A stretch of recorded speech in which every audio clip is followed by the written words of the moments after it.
Me dispongo a defender una moción para pedir al Gobierno que inicie una política decidida de erradicación de la pobreza infantil. No es la primera vez que esta inquietud se ha traído a esta Cámara, pero el tiempo pasa, no se hace lo que hay que hacer y el problema, por lo tanto, se va agravando. Mire, decía Benjamin Franklin que en la vida solo se puede estar seguro de dos cosas, que era que hay que pagar impuestos y la muerte. Hay una tercera cosa que desde Benjamin Franklin hemos aprendido y que es también absolutamente segura, y es que un país donde la infancia no se cuida, un país donde la infancia, como está pasando ahora en España, vive cada vez más parte de ella en una situación de pobreza, está también condenado a ser un país sin futuro.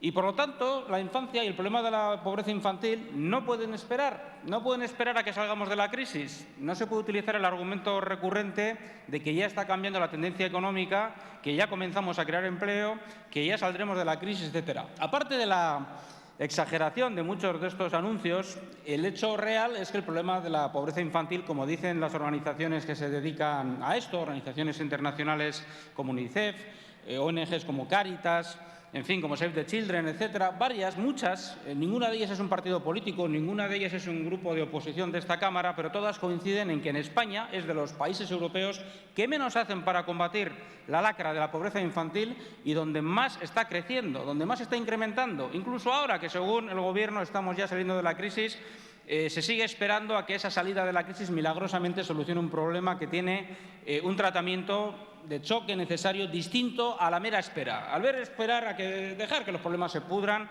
y esperar a que se resuelvan por sí mismos. Tengamos en cuenta una cosa que no hay que perder de vista. Miren, en la democracia moderna existe un pacto social y ese pacto social es que los ciudadanos pagan sus impuestos, los ciudadanos aceptan la autoridad del Estado a cambio de, entre otras cosas, que el Estado defienda la igualdad de oportunidades. Y la época de la vida en que la igualdad de oportunidades es más necesaria y más inexcusable es precisamente la infancia. Los niños no tienen por qué pagar las consecuencias de una crisis económica que no es solamente que no hayan creado ellos ni sus familias, sino que sobre todo son los más vulnerables en esa situación de crisis y los menos capacitados para hacer algo al respecto para luchar contra ella. Por lo tanto, es el Estado el que se tiene que ocupar. Y esto ni es estatalismo, ni es intervencionismo, ni es nada. No es otra cosa que democracia, insisto. La democracia moderna se basa en un pacto social que incluye como uno de sus puntos fundamentales la igualdad de oportunidades. Y la igualdad de oportunidades, en primer lugar, la mínima, la básica, la esencial, es que cualquier niño que nace en una democracia tiene derecho a que sus necesidades básicas sean atendidas adecuadamente. Y esto sin ninguna excusa relacionada con la crisis. Por lo tanto, la lucha contra la pobreza infantil es y tiene que ser una prioridad absoluta de la política de Estado. Esto es absolutamente fundamental. Tampoco vale la excusa de que el Estado ahora no tiene recursos. Tiene que tenerlos, tiene que buscarlos. ¿Por qué? Porque los recursos que el Estado tenga tienen que ser dedicados a las prioridades sociales reales y prioritarias de la nación y no a repartirlos sencillamente entre las instituciones pues en base a prioridades políticas imaginarias o interesadas. Nuestro grupo ya presentó en el debate de presupuestos generales algunas iniciativas en este sentido que, por supuesto, fueron rechazadas, como el 99,99% de las enmiendas que presentamos. Y ustedes también rechazaron la nuestra, que era, entre otras, traspasar 3.400 millones de euros de los dedicados a diputaciones en los presupuestos generales a la lucha contra la pobreza infantil. Por supuesto, dijeron que era demagogia. Ustedes le llaman demagogia a todo lo que no entienden o a todo lo que sea cumplir con sus obligaciones. Pero déjense ya de discursos demagógicos sobre la demagogia y hagan algo, porque además sabemos cuáles son las soluciones, sabemos qué es lo que hay que hacer. Déjense de que la crisis es una excusa porque no lo es. Países en peor situación que España han actuado en el sentido en que UNICEF y otras organizaciones han aconsejado y han conseguido un impacto mayor que el de España en la lucha contra la pobreza infantil. Y me refiero a países como Grecia o Portugal. Es decir, ¿cómo se puede explicar a la ciudadanía española que resulta que Grecia o Portugal sí tienen recursos para aumentar prestaciones sociales o ventajas fiscales para familias con niños en situación de pobreza y España no?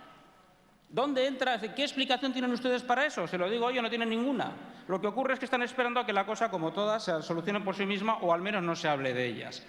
Pero los datos son los datos, los hechos son los hechos, y el caso es que en 2008 España tenía un 28,2% de sus menores en riesgo de exclusión social y en situación de pobreza, y en 2014, y por cierto, con los mismos indicadores de medición, que además van a tener que ser revisados, puesto que ha bajado el umbral de la pobreza, ese porcentaje ha ascendido al 36,3%, que significa 3,5 millones de menores.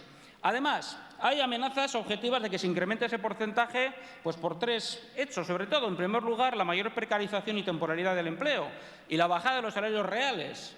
España sigue siendo uno de los países de la Unión Europea con salarios reales más bajos y, además, han bajado más durante la crisis. Y esto está en el origen mismo de la pobreza infantil, porque son niños que nacen en familias jóvenes que tienen empleo precario o temporal y, además, cuyos salarios reales, como decía, han disminuido, no se han incrementado. En segundo lugar, reducción de los subsidios a parados. El 50% de los parados que hay en España no cobran ningún tipo de subsidio según la encuesta de población activa. Tampoco nos lo hemos inventado nosotros. En tercer lugar, ha habido una reducción de la inversión real en la erradicación de la pobreza infantil, aunque a veces se manejen aquí como si fuera una novela de Dickens actuaciones más caritativas que de otro género. Pero se ha eliminado el cheque bebé, se ha recortado la asignación por menores de 3 años, asignaciones fiscales, en fin, las ayudas del Plan Nacional de Acción para la Inclusión Social son insuficientes, son ayudas de las más pequeñas de Europa. En fin, todo esto, que de por sí es injusto y bastante escandaloso para un país que presume de pertenecer, o al menos de que se le invite de vez en cuando a las reuniones del G20 y de ser una de las principales economías del mundo, sobre todo porque hay economías más pequeñas que la nuestra en términos absolutos y relativos que sí hacen lo que tienen que hacer y nosotros no lo hacemos porque el Gobierno no quiere. Y esta es la cuestión. Como digo, el hecho es que el futuro del país, nuestro futuro como individuos y como sociedad, está absolutamente ligado a la infancia de ahora, del presente. No pretendan ustedes que digamos que dentro de 20 años la infancia en España va a estar estupenda, porque para entonces los que ahora son niños serán jóvenes en situación, probablemente muchos de ellos, de exclusión social, porque no habrán tenido la educación necesaria, porque no habrán tenido una alimentación adecuada, etcétera. En fin, ¿qué es lo que hay que hacer, por lo tanto? Pues mire, hay soluciones probadas. Nosotros proponemos la que se ha demostrado en la Unión Europea que funciona, que es la que tienen 21 de los 28 países miembros. De los 7 que no la tienen, entre los cuales está España, todos ellos tienen un índice de pobreza infantil superior a los otros. Se trata de una política universal de prestaciones a las familias con menores a cargo. De eso se trata. Aplicar las recomendaciones de la UNICEF, aumentar la cuantía de la prestación monetaria por menores a cargo, aumentar el 50% el límite de renta para acceder a esa prestación y la política de prestación universal por menores a cargo, que ascendería aproximadamente a 1.200 euros anuales por menor y se estimaría su costo total en 9.400 millones de euros. Es una cantidad importante, pero mucho más importante es el objetivo. Es que es trascendental, es que es irrenunciable. Señor Martínez Gorriarán, sí. Se acabó su tiempo. Voy acabando. Hemos aceptado enmiendas para esta moción que tienen ustedes de Izquierda Plural y del Grupo Socialista y con todo ha quedado pues, el texto de la moción que les presentamos a su consideración, que es básicamente el que ya conocen, con esas pequeñas adiciones que nos han sugerido que mejoran Izquierda Plural y el Grupo Socialista. Muchas gracias.